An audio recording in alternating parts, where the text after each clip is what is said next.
Sabah al-Khair, good morning, dear listeners. You're listening to Radio 3CR on 855 AM and Palestine Remembered with Robert Martin, Nasser Mashni and Yusuf Ahmed al-Rimawi.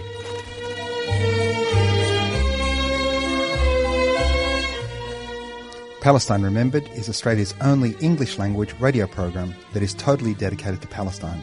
We'd like to welcome those listening on 855 and those that will join us on podcast at 3cr.org.au.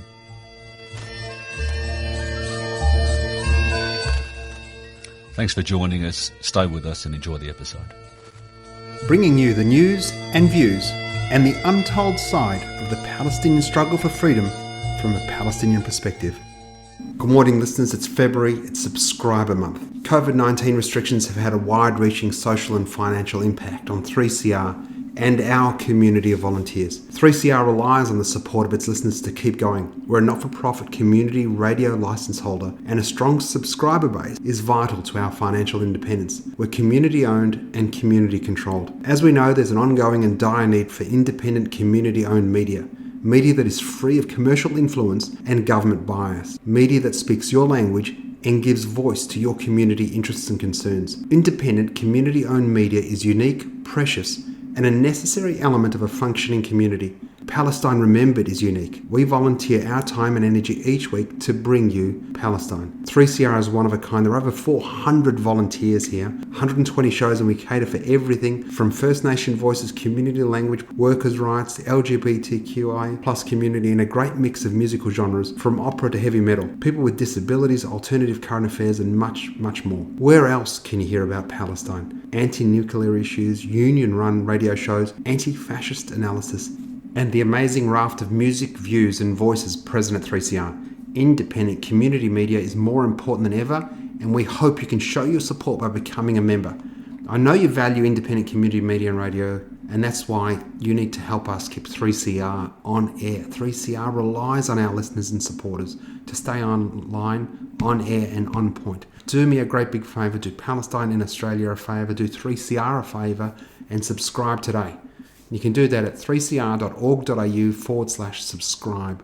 Call the station if you don't want to use the internet, 94198377, 94198377. Press 1 and you can subscribe over the phone. Thank you so very much for your engagement, financial support and your commitment to keeping 3CR on the air. And now over to our show for this week. Good morning, listeners. Good morning. Our second show for the year. I'm very excited to be joined by Mel from Free Palestine Melbourne, as well as the superstar fellow, Dr. Samah who's, as we know, an Australian Palestinian playwright, author and poet. Outside the realm of art, she's also a policy advisor to Shabaka, Palestinian Policy Network, and the host of a new podcast and web series, The Book Room with Samah Sabawi. So I'll put a link to that in the podcast so you can look up The Book Room with Samah Sabawi. She had Tony Birch on last week. It was brilliant. Do yourselves a favour and get along to that. But today we're actually going to talk about Free Palestine Melbourne's upcoming forum. And the title of the forum is Al-Tatbi'a, which is signature, Freedom or Normalisation, Palestine, Israel and the Arab World. There's a couple of superstar speakers aside from Samah Sabawi.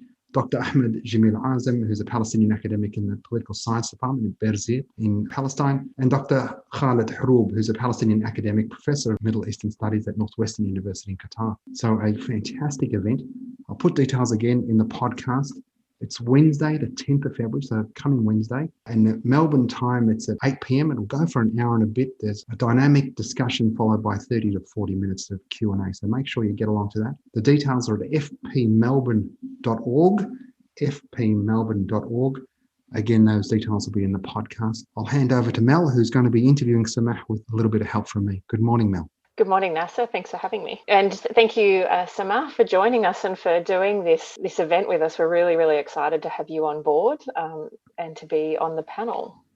Thank you, Mel, and thank you, Nasser, for that generous and lovely introduction.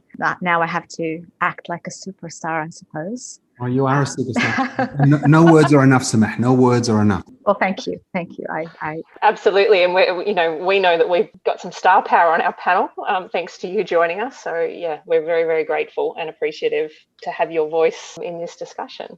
That's lovely. But Nasser, do you mind just cutting off all the star stuff? I'm not cutting it out. Let's talk about freedom or normalization. That's much better. That's much more what I like talking about. The freedom and the beauty of our struggle and our resistance in the face of everything that's going on. And I really appreciate being invited to this really timely panel to talk about what normalization really means at the time that we're in right now. I wanted to sort of kick it off with, I'm sure to most of the listeners, they'll know who you are, but to those people that are joining us who might not be so familiar with who you are, Samah, I wonder if you might share with us just a little bit about what it means for you to be Palestinian, where that journey has taken you. What it means for me to be Palestinian is a lifetime of understanding and learning and surviving, understanding how, the history, our where we come from. How is it that today we have 2/3 of our population refugees? How is it that Israel could do what it has done to the Palestinian people, in essence, build an entire country on the ruins of a people's lives and culture and history, and how it could get away with it. A lifetime of trying to put together the pieces of this puzzle of the past in order to learn and to grow and to try to forge a way forward into the future. We have all inherited the Nakba from our families, from our history. We have all been dispersed all around the world. And we watch helplessly sometimes as we see our brothers and our sisters under the grip of Israel's brutal and ongoing military occupation and apartheid and ethnic cleansing. What it means for me to be a Palestinian is to understand, a Palestinian here in Australia, is to understand that I have privilege, and that with privilege comes responsibility. I have a voice, and by having this voice, I need to make sure that I use this voice in order to do good in the world that I live in. And so my work as an artist, as a writer, has always been focused on trying to bridge together the past with the present and try to offer and to imagine a future that can be better, a future that sees equality, human rights, and justice at the core of our experiences going forward. So that's really, in a nutshell, what I do and what it means for me to be Palestinian. And I think people that were familiar with your work and have seen you speak know that this is what you bring to the table. I know Nasser at the outset shared with us the work that you do as a playwright, as an author. I wonder if you might speak to that concrete work and where listeners might be able to see some of your work outside of this forum. I'll talk about the more recent stuff. So currently I have a play called Them. The play is inspired by the experiences of refugees in Syria, and in particular in the Yarmouk refugee camp. And through this play, I try to bring to people in this beautiful cities that we live in, bring them into the living room of a family who are in this war zone, who are having to make the decision whether to leave or to stay. So this play had great success when it was first performed in 2019, and this year it's going to come back starting with a season at Art Centre Melbourne, and it will be touring other places in Australia. And so I hope people get a chance to see it. As well as that, I've got the podcast in the book room with Samah Sabawi, and I'm fascinated by the idea of decolonizing literature and decolonizing the art of storytelling, going back to the basic where we tell the story of a people not through the prism of the politics or the maps and the figures and the statistics, although these are really important, especially in the post-truth world that we live in, but to also tell these stories and bring them home at a level that resonates with the general public. And so I use love stories, I use stories about families, I use stories about the everyday lives that we can relate to, even here in Australia and in comfortable places around the world, to tell the greater story of the injustice that takes place in different parts of the world. And I'm especially this year, I've dedicated much of my learning more about the Indigenous rights movement in this country, and to listen to Aboriginal stories as part of my own, I guess, as part of my own learning journey. I just feel that I need to know more. And no matter how much I read and I learn, I always find that I still need to understand and to learn more about this experience. So there's an intersectionality for sure in the work that I do and in the ideas that I bring to the table, but I try to bring them in a very non-academic and a very humane way that other people can watch and learn, and stories that can stay with them beyond coming to the theatre. Gosh, that feeling of the more you learn and the more you hear and know, the more you realize how much you don't know. Mm-hmm. That absolutely resonates. And I think it is that quality that you grounding in the stories of people and taking the struggle away so much from the academic and the facts and figures, which is where we see that you bring a really nice rounded balance to this panel, given that Dr. Khaled Haroub and Dr. Ahmed Azim are both academics. So it'll be a really nice balance for people watching the forum to get those various perspectives to this topic. The Black Lives Matter movement is not going away here or overseas. It gives me hope seeing the numbers of people that turn out to these Invasion Day demonstrations in Melbourne.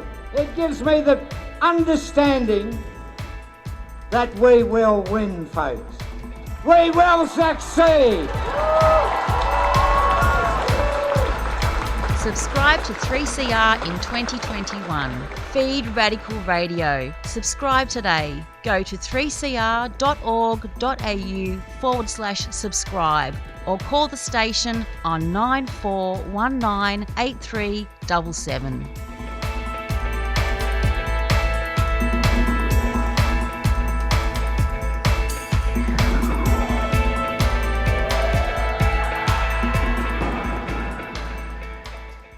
On that note, I guess I'm wondering, when we reached out to you, what made you want to speak about this topic? What resonates with you in the here and now? Yeah, so with normalization, I've noted last year as these Arab countries were signing accords with Israel, that there was a sense of demoralization that was taking place. There was a sense of doom and gloom that we're losing grounds and we're losing. There was a sense of defeatism, which we're used to coming out of the Palestinian Authority. They do have a very defeatist language, and they've adopted these defeatist positions where their entire existence rests on the appeasement and the acceptance of the big players, the US and Israel. And so I got a bit disturbed last year, because to me these normalization agreements and the failure of Oslo and Trump handing over Jerusalem, they're horrible events, I agree, but they are just a predictable ending to a chapter that we needed to end.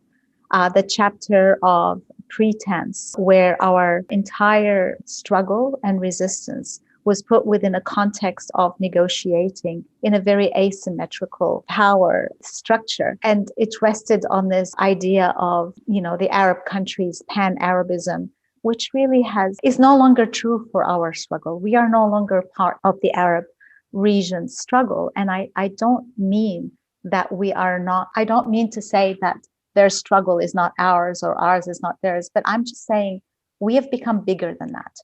When the Palestinian struggle and resistance was put in the context of Arab nationalism, we had a very different world. Today, the Palestinian resistance has placed itself within social rights movements that are global. And so our struggle for freedom, for justice, for equality is a struggle that mirrors struggles everywhere else in the world where there isn't freedom, where there isn't justice, where there isn't equality. So we've expanded, we've outgrown the idea of nationalism, and we're seeing more of our language and our framing taking on this universal language and this universal framing. And I think this is really powerful. I don't think that the normalization spells the end of the story for us, because for as long as there are Palestinians, and for as long as we are resisting, and for as long as the oppression goes on, the resistance will continue. I'm just really looking forward to the next chapter, because I think in the next chapter, and I'm hoping that in the next chapter, we will have the right framing and we will have the right ideas to power our struggle. Ours is a universal struggle for human rights, for equality, for justice. And I think there was this moment where the Black Lives movement in the US publicly lent its support to the Palestinian cause. That moment to me was a very defining, profound moment in our struggle, where we have become a universal struggle. And so, yes, I'm disappointed to see the normalization at the leadership level taking place in the Arab countries. But at the same time, I look at the people in the Arab world, and I know that oppression expands, and what we're seeing is these powerful tyrannical regimes trying to suppress their people, and they're making friends with each other. This doesn't mean that Palestine is no longer an issue for our Arab brothers and sisters. And it might not be in the word, they might not think of it as Palestine, they might think of it as their own struggle for freedom and justice. We used to say in the past that when the Arab world is free, Palestine will be free. But now, more than ever, I've started to see that when the Palestinians are free, that's when you know that the Arab world will be free. Word. Gosh, I love that. Absolutely. Sorry, Nasser. I was going to say word. I mean, preach, sister. It is absolutely. Absolutely. We lived it. Samah and I are the same age, although I look remarkably much older. We lived that dynamic that, in fact, our freedom was secondary. But now, in fact, when Palestine is free, the Arabs will be free. It's completely inverse today. Absolutely. And so there is so much hope out there. There is so much reason to be hopeful. And you know what? I'm glad to see that chapter ending, the Oslo chapter, although there are still resonance of it out there.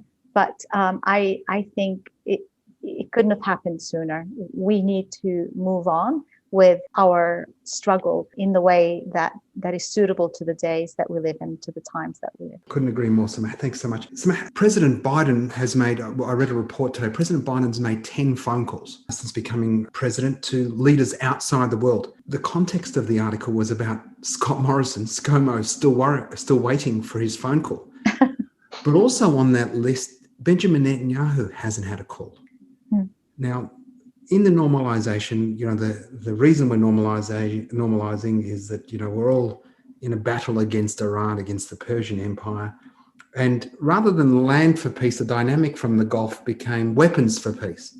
Mm-hmm. There was a sale of some $50 billion worth of absolutely, yeah, F-35s. Well, President Trump signed that on his last day. President Biden has suspended the sale. And I'm wondering if you want to speak to the dynamic. In the past, America had to get Israeli approval to get weapon sales into the Arab world, where today the pact, the normalization, weapons for peace. Now the Emiratis need Israel to speak to Biden to make sure the sale goes through, because otherwise it's tenuous at best. Yeah, look, it's very interesting to watch American politics, and I'm no expert on American politics, but I know that there's a lot of struggle within the Democratic Party in the way forward. There are a lot of new and fresh voices in the Democratic Party who have adopted a more humane approach and a more responsible approach to human rights in general and to the region, the Arab world, and ties with Israel. So there's a little bit of a discussion in there. I don't know how much of that discussion is going to really matter in the end when it comes to how the US will behave. I'm curious to watch. I'm not holding my breath, but I know that we will see a significant change, at least from the Trump era. We might see a going back to the Obama era, which we used to think was pretty bad until we tried Trump. So I don't know. I don't have a crystal ball. I'm curious to see where things end. I am excited by the presence of these new voices in Congress. To have a Palestinian in Congress, I mean, talk about the change of times. So things are changing, and it might seem like a slow change, but it's a watch and see kind of thing. Yeah, watch and see. So what do you think our listeners will get when they register for the forum with Free Palestine Melbourne? Again, the details will be in the podcast. What can they expect from yourself and your fellow academic? I know you're an academic as well, but those two are very academic and you're much more of a poet laureate. I am really looking forward, actually, talking with my other co-panelists, Khalid Haroub and Ahmed Azem. I know that we don't agree on everything, which is a good thing. And so I'm looking forward to the discussion. Whenever Palestinians talk with each other, especially when you have an academic at Birzeit University and another one in Cambridge, and then I'm here in Australia, there's always this, you go into these discussions knowing that you're looking at the world through different filters. Although you agree on the broad strokes, you agree on freedom for Palestine. But we're all subjected to different experiences. So I'm really excited to listen to them and to hear what they have to say. It will be political, I'm sure, because when you put three Palestinians on a panel, it will be political. But I will pepper it with as many stories as possible, I suppose. I don't know, Mel, what are you expecting? You're the one that put us all together. Yeah, I mean, we were hoping to have quite a political discussion. When we put this panel together, it did come out of what you were talking about earlier, Samah, around the despair that was being felt and communicated. And so it was a request from within the group, from some of the Palestinian members within our group, to give space to this discussion, to bring people together that could talk to all the different layers of this, the dynamics. And I loved listening to you talk, Samah, about the hope that you have. If we can bring out all the political dynamics, all the ins and outs, I mean, we're being ambitious, but the avenues and the points for change and movement forward, that would be a really successful discussion. And if people walk away with a sense of possibility, because when these so-called peace agreements came out, I mean, even to the most cynical person, it was obvious and anyone who understands Trump, which we all do, it was sort of obvious what these were. But to then listen to Palestinian voices about this, it was hard to fully understand. So I'm hoping, our listeners can get a sense of where the opportunities are for moving forward and growth and strengthening the struggle for Palestinian liberation, and also for the listeners who will be non-Palestinian, but allies and activists for the Palestinian struggle, where we can support and hold space for that movement forward. Great. Well, I think we'll be able to achieve that with those superstars and Samah. Samah, one of the things that I think we should talk on the death of Oslo, the movement away from the concept that there was ever an honest brokering of peace. It's been 28 years now since that White House handshake. And, our very best and brightest said it was a trap, Dr. Edward Said, and he was right. And I think recently we've seen polls in Palestine that are seeing a huge move away from, we're about to have elections and we're not sure, I'm pretty sure who we're going to get as another president. The move forward, somehow, you spoke about it before, but without the population inside 48, how are they dealing with it? So the move forward at the leadership level needs to not start with the pretense of elections under a flawed process within a box that has expired a long time ago. So I think what is needed at the leadership level in Palestine is not an election for a failed authority within a box that has expired a long time ago, where only a third of the Palestinian population get to vote, and then the election results may or may not be respected or may or may not lead to anything if an election ever happens. I think what is really needed is for us to have elections for the Palestine National Legislative Council. We need to have, the PLO needs to be up for reforms. We need to be able to engage with Palestinians everywhere in the diaspora and in the refugee camps outside of Palestine. You cannot have elections under occupation. You cannot have a sense of governance under military occupation where you are dependent on the occupiers for everything to do, not just with the elections, but with the salaries that these representatives will receive. So the whole idea that we can have statehood is an idea that should have been dead and buried by now. Statehood under occupation should have been buried by now. So what I believe is we need to reform the PLO, and the first step needs to be elections at the higher level. And what we're seeing now is just theatrics, unfortunately, in the West Bank and Gaza between two factions that need to keep the theater going, that need to keep this act going, because their survival depends on it. And that's just not acceptable, because their survival is coming at the detriment of the Palestinian people under occupation. And as we said earlier, at the detriment of the Palestinian people, that necessarily translates to the freedom and liberation of all Arab people. Exactly. Samah, thank you so very much for joining us. And Mel from Free Palestine Melbourne, thank you so very much. Remember, the details for this event will be in the podcast, but if you go to fpmelbourne.org, go to the events page there. It's this coming Wednesday, 8 p.m. till 9:30. Some wonderful Palestinians. You'll hear from them about normalisation and what it means to Palestinians. Thanks again, ladies, so very much for joining us this morning, and we wish you the very best. Thank you so much, Nasser. Thank you, Nasser. Thank you, Samah. Thanks, Mel. That was the amazing Samah Sarawi joining us, as well as Mel from Free Palestine Melbourne. You could do a lot worse than spending Wednesday night at that event. fpmelbourne.org. Click on the events page and make sure you register for this coming Wednesday. Thanks for listening to another show. Remember to subscribe. Go to 3cr.org.au. Click on the link there, subscribe. Australia needs 3CR. Palestine needs 3R. We need independent media. So go to that website, 3cr.org.au, and subscribe. Thanks for listening. Remember, there's never been a better time for a free Palestine. Stay tuned for another ad and a little bit of music, and look forward to speaking to you next week. The media in this country, we as Indigenous people know, have censored our right of telling the truth, and the truth is what this country is most fearful of, in particular Indigenous truths. Until history is told by the vanquished lens, which is our people telling our story our way, and have the right to be able to incorporate that into a system of learning, well, people are always going to be denied that truth by deceit and lies.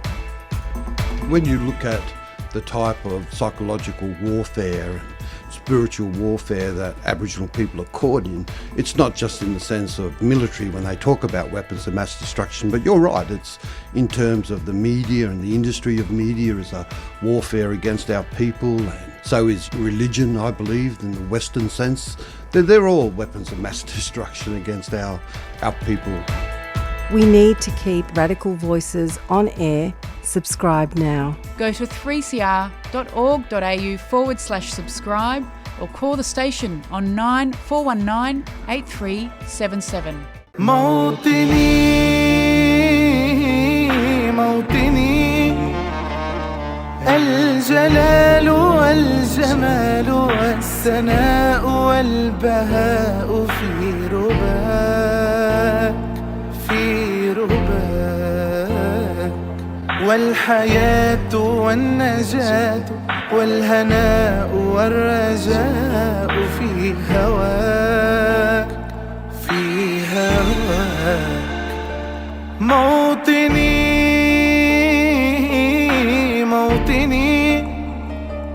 الشباب لن يكل همه أن تستقل أو يبيد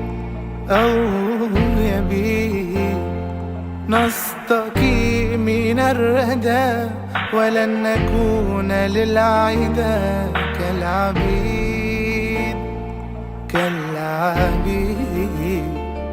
لا نريد ذلنا المؤبدا وعيشنا المنكدا ذلنا المؤبدا وعيشنا المنكدا لا نريد بل نعيد مجدنا انت لي